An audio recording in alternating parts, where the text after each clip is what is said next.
Qual seria o comportamento mais horrível de uma pessoa? Acredito que você vai concordar comigo se eu disser que é se utilizar da fé religiosa de alguém para satisfazer a sua própria ganância. Nos momentos em que as pessoas buscam na espiritualidade uma direção ou inspiração, inescrupulosos se aproveitam deste momento para impor nela um controle mental. Usavam a religião como uma ferramenta de domínio das massas. Nesse vídeo você vai ver a origem desse comportamento e como isso deixou um legado na cultura e na forma como somos governados hoje.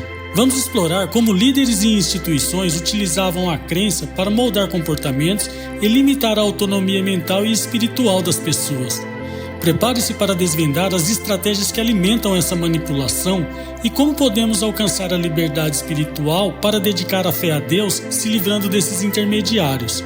Vamos revelar 6 verdades em forma de capítulos que vai te ajudar a enxergar a verdade, promovendo sua própria autonomia espiritual e mental.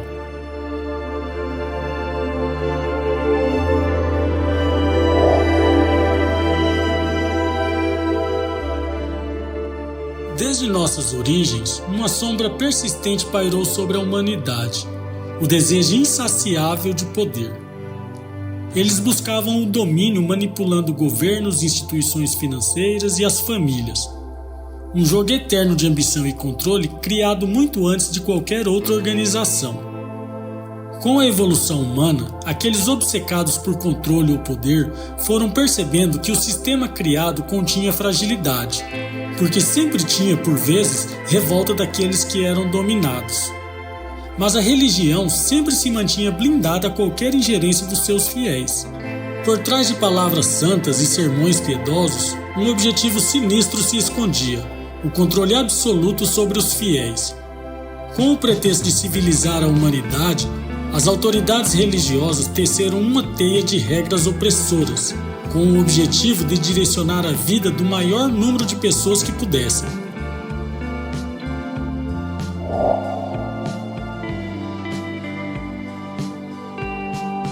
Desde os primórdios da civilização, a religião impõe a sua vontade, explorando a ignorância e a inocência. Sem acesso à verdade ou ao conhecimento, as pessoas eram ensinadas a temer um observador onipotente, que vigiava cada passo. Desviar-se das escrituras significava punição eterna, mas se obedecessem, seriam recompensados por meio de bênçãos, prosperidade e até recompensado depois da morte. Yuval Noah Harari, historiador e professor israelense, afirma em seu livro Sapiens, Uma Breve História da Humanidade, que a religião é a maior ficção coletiva já inventada, pois elas são criadas e moldadas por humanos. As religiões foram sistemas de controle disfarçadas de fé. Histórias sagradas que moldavam realidades, impuseram padrões rígidos de comportamento e moralidade. Estruturas de poder foram erguidas, autoridades absolutistas foram estabelecidas. Verdades imutáveis e inquestionáveis foram impostas. Cultura, arte, literatura foram moldadas pela lente religiosa. Mas, por trás deste véu sagrado, escondia-se um propósito sombrio: controlar e manipular.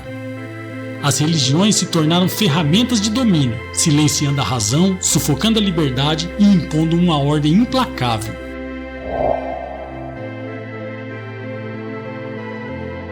Os primeiros registros de uma religião organizada surgiram junto com a escrita, há mais de 5.000 anos.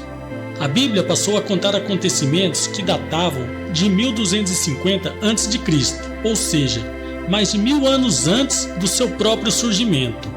A Bíblia é uma das maiores corporificações da religião, sendo um compilado de escrituras sagradas, frutos de revelações divinas, segundo o catolicismo. No entanto, sua formação e interpretação são marcadas por controvérsias. Esses livros são descritos pelo catolicismo como escrituras sagradas, onde Deus fez revelações divinas a homens iluminados, escolhidos para transcreverem sua mensagem. Se Deus deu a ordem de transcrever suas revelações a pessoas escolhidas, por que alguns textos foram suprimidos? Os textos apócrifos, por exemplo. Foram os profetas ou a religião que os impediram de integrar a Bíblia? Os profetas desobedeceriam a ordem direta de Deus? Os 5 primeiros livros, Gênesis, Êxodos, Levítico, Números e Deuteronômio, são atribuídos a Moisés, 1250 a.C. narram eventos milenares anteriores ao próprio nascimento de Moisés. Essa discrepância questiona a autenticidade. Textos apócrifos, como Enoque, Jubileus, os evangelhos da infância de Tomé, foram todos suprimidos. A Igreja Católica, detentora da Bíblia, selecionou apenas textos convenientes, manipulando a narrativa para moldar comportamentos e tentar aumentar a base de fiéis. Segundo relatos dos próprios eruditos católicos, mencionam que, a exemplo do livro de Enoque e a infância de Tomé, foram suprimidos. O Apocalipse está cheio de resíduos do livro de Enoque. Então, o livro de Enoque não está na Bíblia, por causa de Constantino, sobretudo, Concílio de Nicéia, que barrou, vetou, mas a influência dele, tanto nos profetas presente, como Ezequiel, profeta do exílio, como alguns outros profetas pós-exílicos, como em Jesus, em Paulo, em Pedro, em Judas e no Apocalipse, é inegável. Está lá, não dá para negar.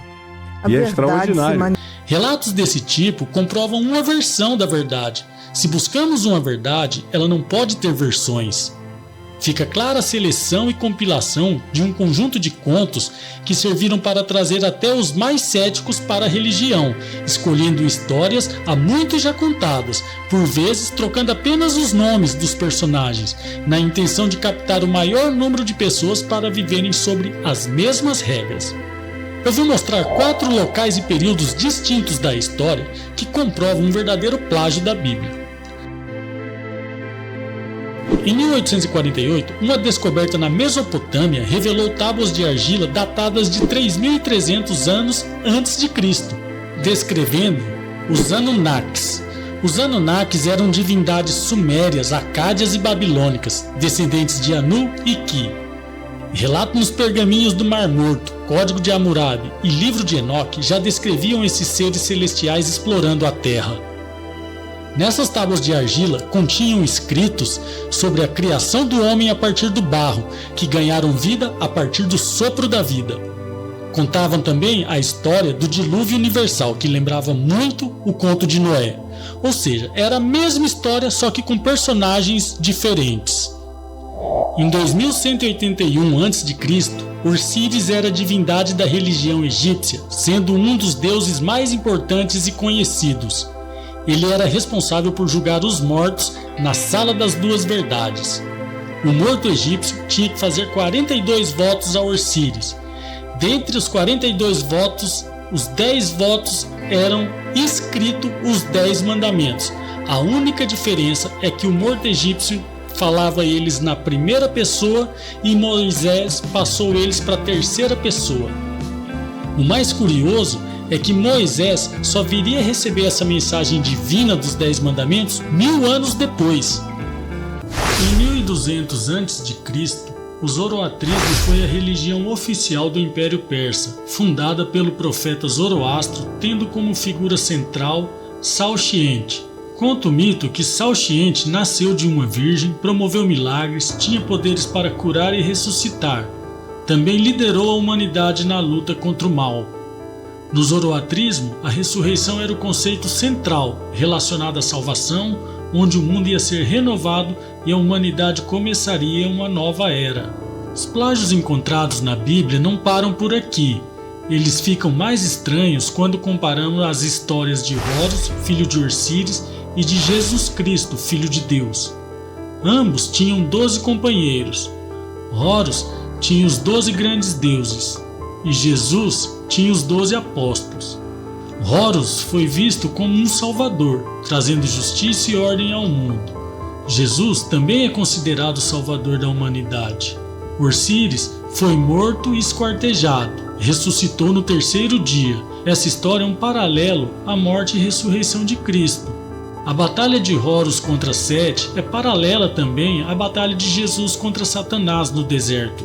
As semelhanças mais assombrosas são as do nascimento. Horus nasceu de Ísis, foi concebido pela magia. Jesus nasceu de Maria e foi concebido pelo Espírito Santo. Horus era considerado filho de Osíris, o deus egípcio supremo. Jesus é considerado filho de Deus. Ambos nasceram em 25 de dezembro. Quanto ao nascimento de Jesus em 25 de dezembro, os próprios eruditos católicos já revelaram que esta não é a data do nascimento de Jesus. Ninguém pode precisar o dia certo que Jesus nasceu. Alguns estudos sugerem que Jesus nasceu em 8 de setembro, mas essa é a data do nascimento de sua mãe Maria. Uma corrente maior sugere que Jesus nasceu no começo de abril, entre os dias 5 e 14 de abril, e uma minoria acredita que foi em outubro. Mas por que a data de 25/12 é tão importante para as religiões passadas e inclusive para o cristianismo? Porque o cristianismo também se baseou no conceito da astrologia egípcia. Por isso o número 12 também é muito importante. 12 apóstolos, 12 meses, 12 constelações, 12 eras. Para isso temos que ter conhecimento sobre a precessão dos equinócios, que é um movimento cíclico da Terra em torno do eixo de sua órbita, provocado pela inclinação do seu eixo, semelhante ao giro de um peão desequilibrado. O Sol leva em torno de 2.156 anos para percorrer o movimento de 30 graus, que é o percurso de uma constelação para outra.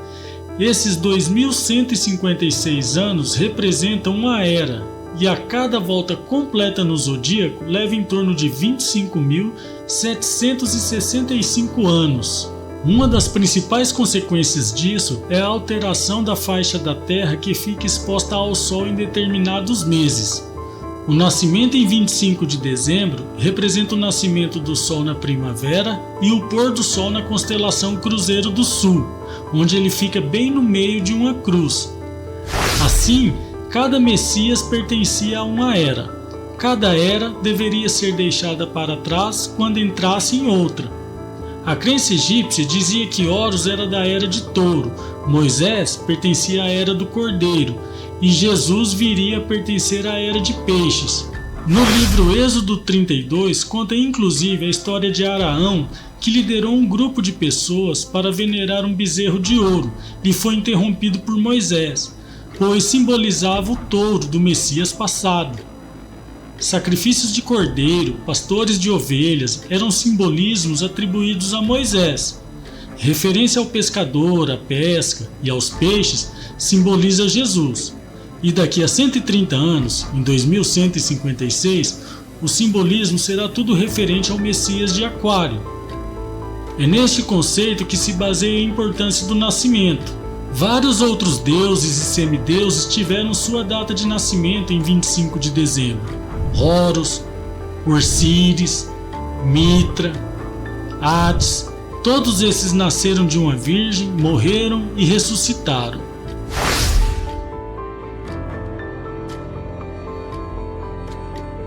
Todas essas evidências apresentadas quer dizer uma coisa: o cristianismo não é baseado em uma história original. Trata-se de uma história romana para estabelecer poder e controle. A compilação dos textos de Moisés e seguintes passaram a compor a Bíblia 40 anos depois da crucificação de Jesus. Mas o cristianismo só ganhou força no ano de 313. Constantino concedeu liberdade de culto aos cristãos, construiu basílicas e catedrais, dando toda a força e poder que o Estado poderia fornecer aos católicos. Antes disso, nenhum imperador romano se importava muito com o cristianismo. Constantino apoderou-se da narrativa religiosa para justificar o derramamento desenfreado de sangue que viria a seguir, utilizando-se da Santa Inquisição, e o Vaticano passou a dominar a política na Europa. Passados 163 anos depois de Constantino, a Igreja Católica já possuía um controle quase que absoluto sobre o Estado. A Idade das Trevas, conhecida como Idade Média, que foi de 476 a 1453, foi onde o cristianismo promoveu um verdadeiro terror. Dentro desse período, a Igreja Católica alcançou seu apogeu, onde cometeu as maiores atrocidades, vendas de indulgência, inquisições, acusação de bruxaria e heresia. O poder absoluto havia corrompido a Igreja. Durante a Idade Média, a Igreja Católica deteve o controle exclusivo sobre a Bíblia. Limitou o acesso à interpretação dos textos sagrados, proibiu tradução, buscando manter a autoridade e o controle sobre a doutrina, promovendo censura a textos considerados heréticos, dominando a educação, limitando o conhecimento. As consequências foram a ignorância popular. Por conta de um conhecimento monopolizado pelo clero, opositores eram perseguidos como heréticos. A Igreja Católica empregou uma gama de estratégias para manter e consolidar o poder eclesiástico. Essas práticas moldaram a sociedade, a cultura e a política, mas também geraram resistência e, consequentemente, a Reforma Protestante. Em 1453, a conquista de Constantinopla pelos turcos otomanos selou o fim do Império Bizantino e passou a diminuir a força da Igreja Católica. No entanto, o período da Santa Inquisição da Igreja Católica continuaria. Só em 1517, com Martinho Lutero, que desafiaria a autoridade eclesiástica, publicando 95 teses e as disponibilizando aos fiéis.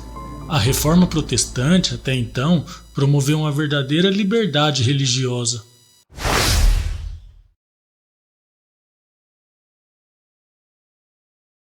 A busca pela liberdade espiritual após experiências de manipulação religiosa é um processo desafiador, mas essencial para a recuperação da verdadeira essência humana.